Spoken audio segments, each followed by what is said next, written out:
24 अगस्त 2001 के रात को एक फुल्ली लोडेड एयरबस A330 निकली थी टोरंटो से लिस्बन तक का सफर तय करने के लिए। उस एयरक्राफ्ट में 306 लोग मौजूद थे और बीच में उन्हें ठीक अटलांटिक ओशन के ऊपर फ्यूल क्राइसिस हो गया था। पर इतनी बड़ी एयरक्राफ्ट जो कि पूरी सिस्टमैटिक और कंप्यूटराइज्ड है, अचानक इतना बड़ा फ्यूल इमरजेंसी कैसे हो गया? तो चलिए आज जानते हैं कि एयर ट्रांजिट फ्लाइट 236 को क्या हुआ था। 23 अगस्त 2001 को Pearson international airport Toronto busy था।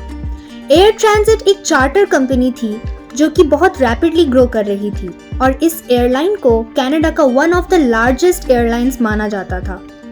मिडसमर के टाइम बिजनेस ट्रैवलर्स कम रहते थे और नॉर्मल पैसेंजर्स यानी हॉलीडेज एंजॉय करने के लिए पैसेंजर्स ट्रैवल करते थे।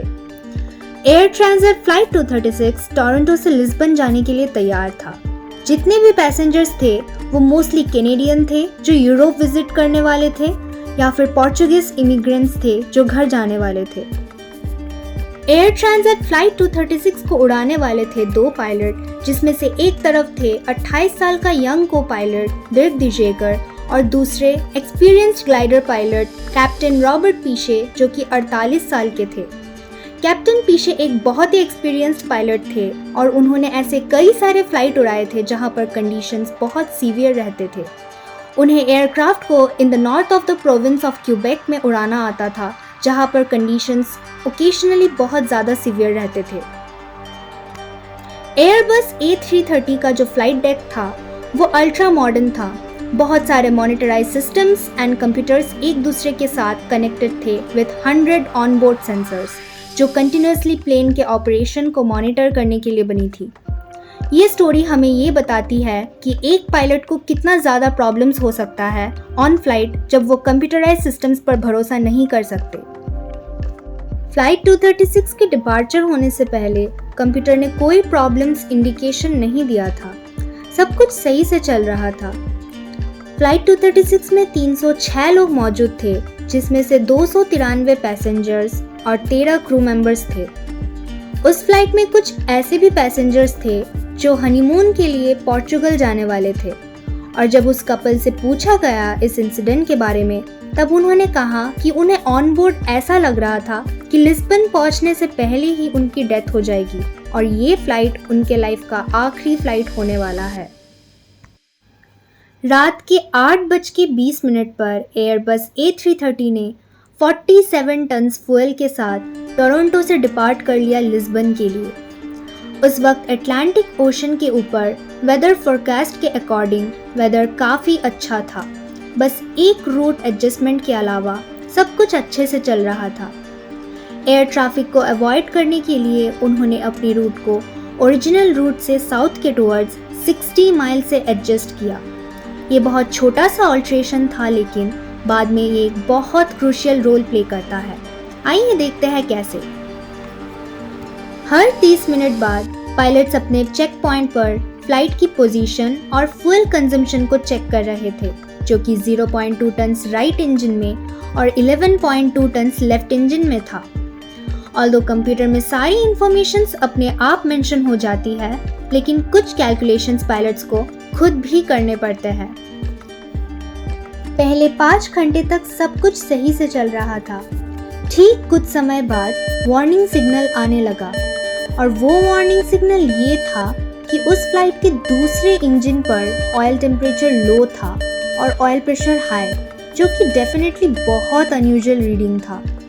और ये वार्निंग सबसे पहला स्टेप था उनके क्राइसिस का। पायलट्स कंफ्यूज हो गए थे और ऐसे कुछ सिचुएशन के बारे में ना ही उनके मैनुअल में था और ना ही उनके एफकॉम में।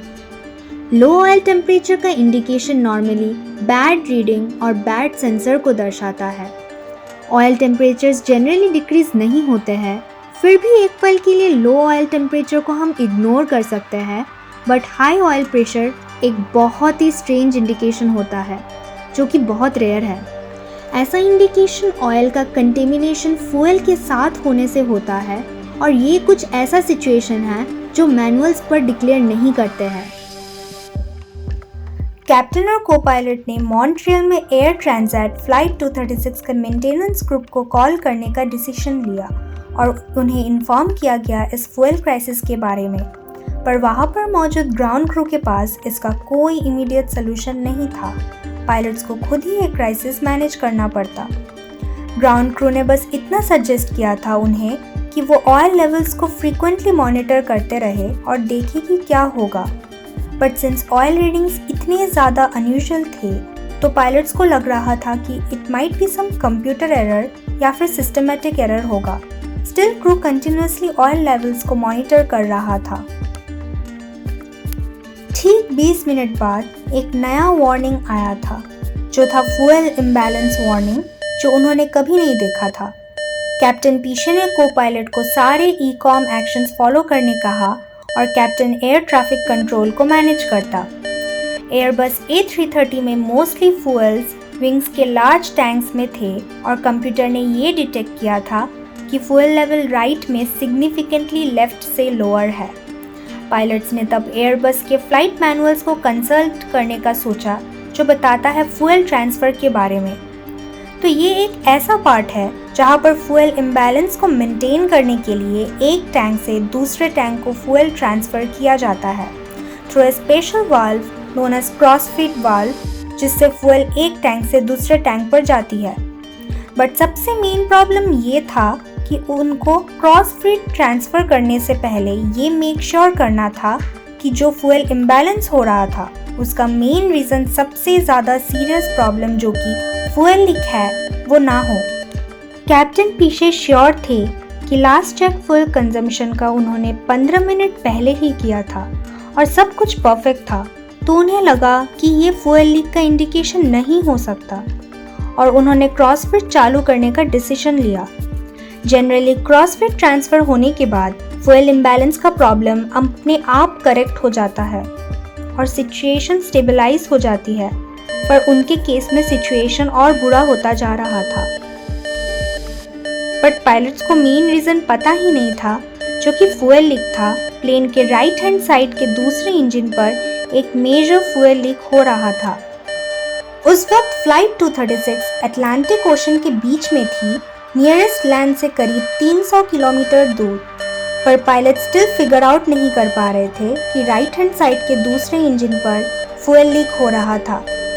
कंप्यूटर कंटिन्यूसली उन्हें वार्निंग्स देती रही, लेकिन उन्हें ये कंप्यूटर एरर्स लग रहा था। हालांकि फ्यूल लीक होने पर अलार्म सिस्टम रहती है, लेकिन तब लीक होने के बावजूद भी कोई अलार्म सिस्टम नहीं थी। बट कंप्यूटर्स के वार्निंग्स को वो एरर मान रहे थे, क्योंकि उन्होंने जो हैंड कैलकुलेशंस मैनुअली किया था उसके हिसाब से सब कुछ सही था।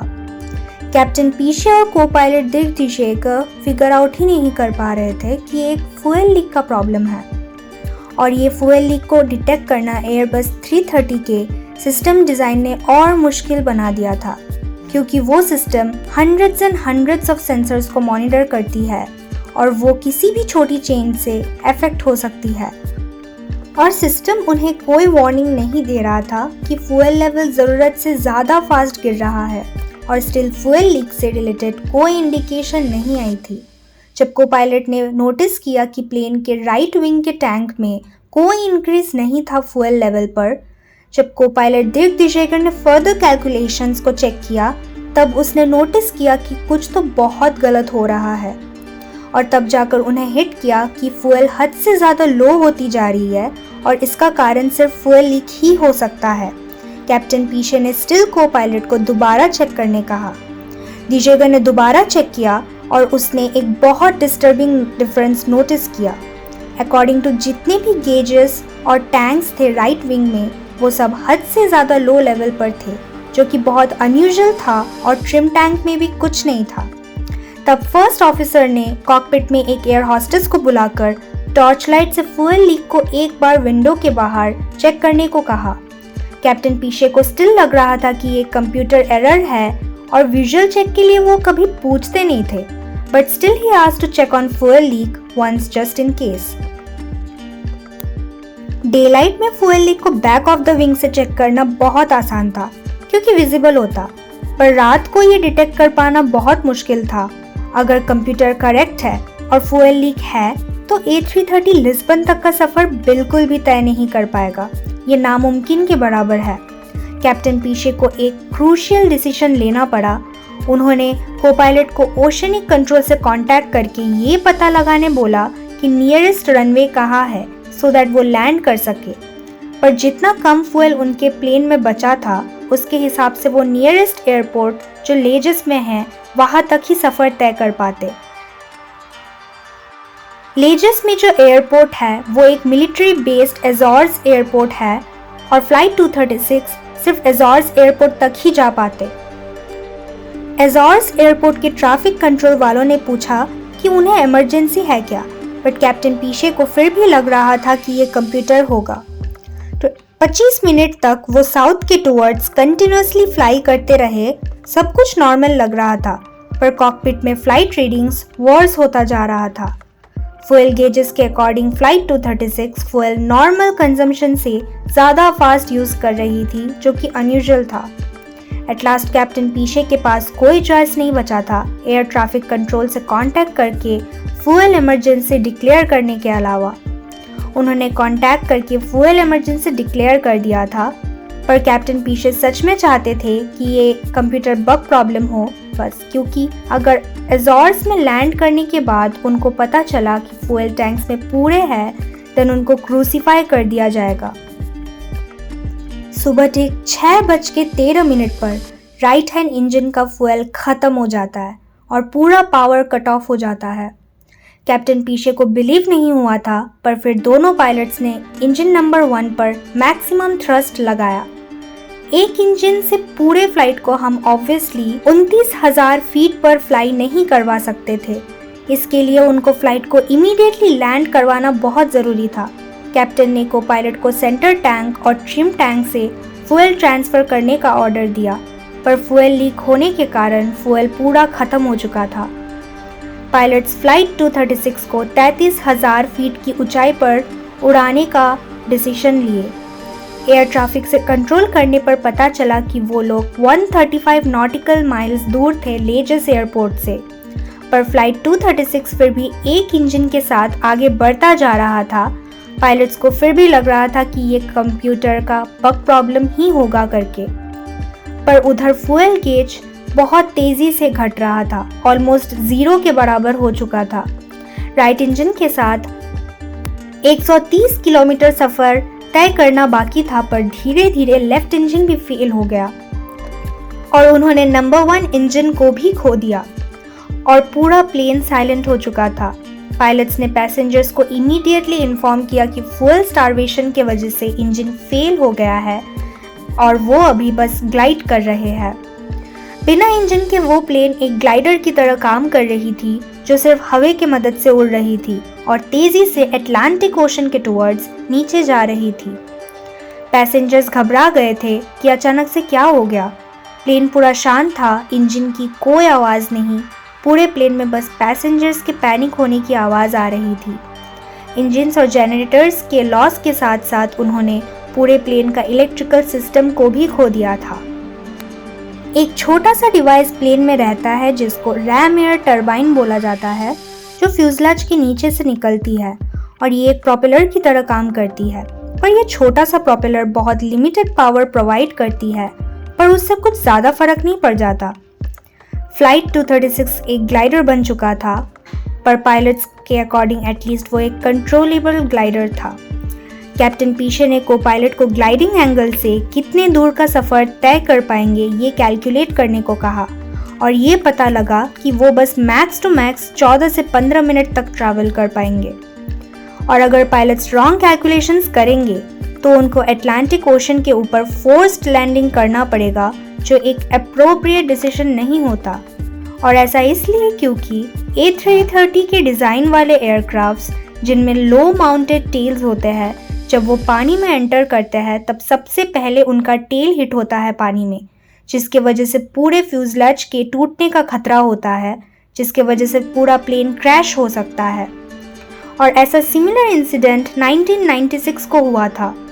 एक बोइंग 767 एयरक्राफ्ट ईस्ट अफ्रीका के कोस्ट के ऊपर फ्यूल स्टार्वेशन के कारण उन्हें पानी में फोर्स लैंडिंग करना पड़ा, जिसके वजह से पूरा प्लेन क्रैश हो चुका था। इथियोपियन एयरवेज जेट में मौजूद उन 175 लोगों में से सिर्फ 50 लोग जिंदा बच पाए थे।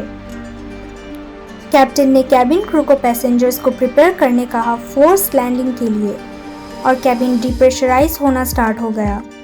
इंजन पावर का लॉस होना मतलब कैबिन का डिप्रेशराइज होना। सबको ऑक्सीजन मास्क और लाइफ जैकेट्स डालने के लिए कहा गया। सारे पैसेंजर्स घबराने लग गए, पर इतने बड़े प्लेन को पानी में लैंड करवाना सही नहीं था। अगर एयरबस 330 को फोर्स लैंडिंग करवाया भी जाता पानी के ऊपर, तब भी उनके लिए सरवाइव करना बहुत मुश्किल होता। फ्लाइट 236 के पायलट्स को विदाउट फ्यूल बहुत डिफिकल्ट मैन्यूवर्स करना पड़ रहा था, और लेजिस एयरपोर्ट पहुंचने के लिए तब भी 1 घंटे से उन्हें ज़्यादा लगता।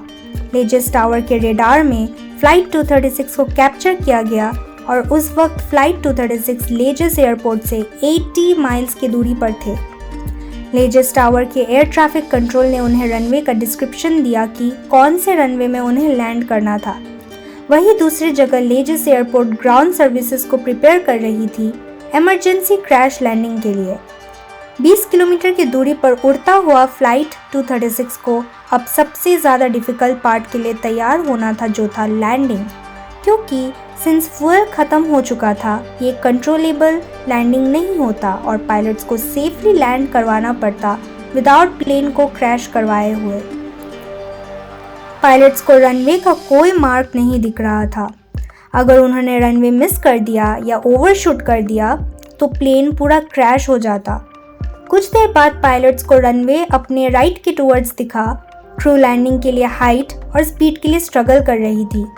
फ्लाइट 236 लेजिस एयरपोर्ट से 6 नॉटिकल माइल्स की दूरी पर थे, और जैसे जैसे वो रनवे की तरफ अप्रोच कर रहे थे उनका स्पीड बढ़ता ही जा रहा था, और ये स्पीड इतना फास्ट था कि ये रनवे के एक तरफ से दूसरे तरफ टकरा जाता।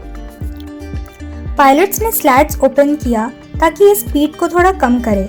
स्पीड 200 के करीब था, और इंजन और फ्लैप्स के ना होने के कारण आइडियल स्पीड 170 के आसपास आ रहा था।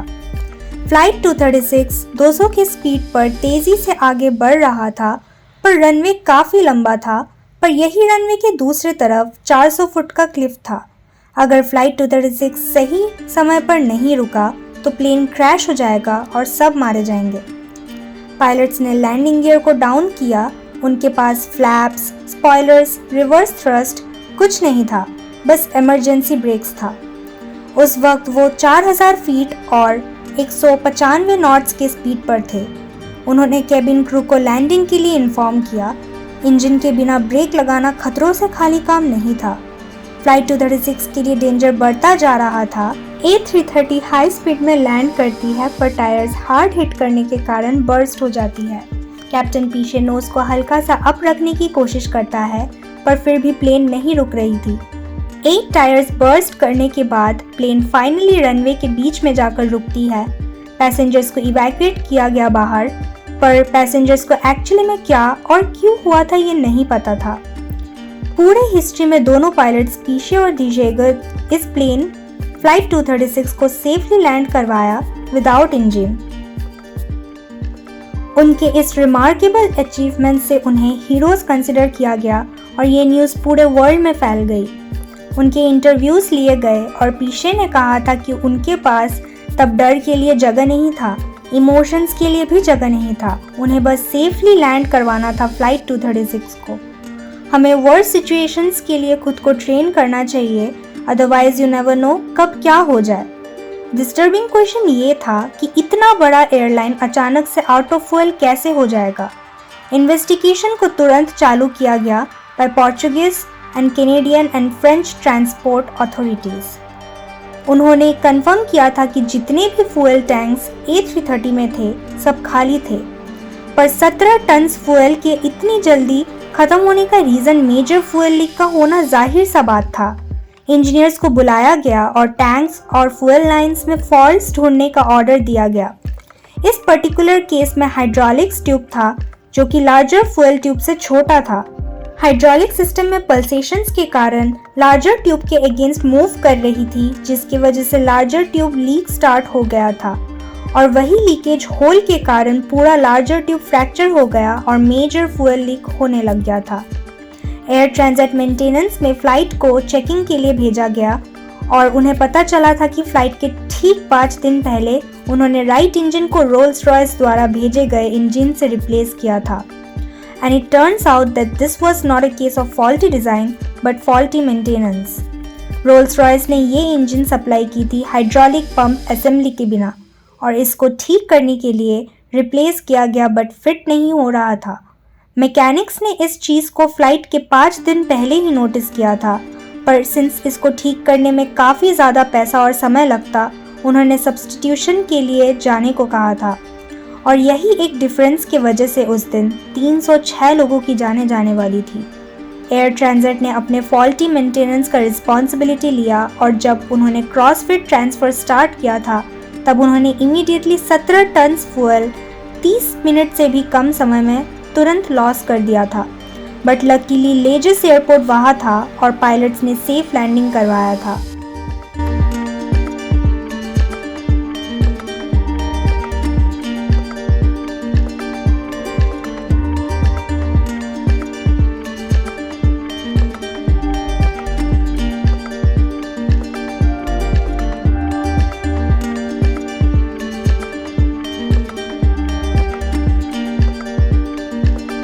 दोस्तों, thank you for watching this video till the end. अगर आपको ये वीडियो अच्छी लगी और जानकारी पसंद आई तो जुड़े रहिए ऐसे और भी इंटरेस्टिंग इन्फॉर्मेशंस के लिए और चैनल को सब्सक्राइब करना मत भूलिएगा।